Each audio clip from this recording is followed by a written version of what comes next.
On this episode of China Uncensored, China's Dino juice, aka oil. Hi, welcome to China Uncensored. I'm Chris Chappell. You know, big oil is a wonderful thing. No one's here to say otherwise. Well, except for maybe these guys. These are residents in Ningbo city in China's Zhejiang Province.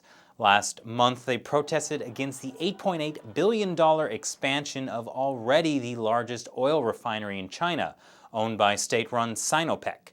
They were concerned about environmental damage, and there was also a chemical plant that was making 500,000 tons of a toxic chemical called paraxylene that can damage the central nervous system, liver, kidneys, and can cause cancer and death. But only if you're exposed to a lot of it. Liberal hippies. And so the police cracked down and hit them with tear gas. I mean, come on. When have toxic chemicals ever hurt anyone? If there were any danger, why would companies like BP manufacture so much of it? They care about the environment. China's state-run Xinhua responded, saying it was groundless to say paraxylene can cause cancer, and they do have a point. There aren't a whole lot of studies about its effects, which is kind of strange when you think about it. With all these extremely wealthy oil companies like BP, Chevron, Sinopec making so much of it, you'd think they'd be able to fund some studies on what the effects are. But they aren't. China is the second largest oil consumer next to the United States, and oil is getting kind of tricky to find. So besides potentially poisoning its own citizenry, Beijing has had to sometimes bend over backwards to get oil. Take Syria as an example.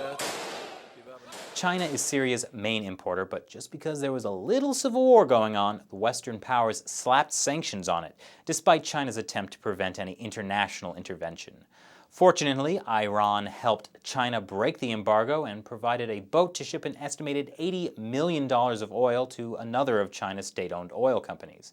Actually, it turns out that several Chinese oil companies are giving billions of dollars in assistance to the Syrian regime to expand its crude operations.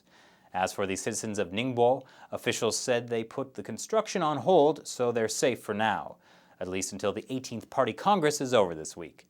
That does it for this episode of China Uncensored. Once again, I'm Chris Chappell. Thanks for watching.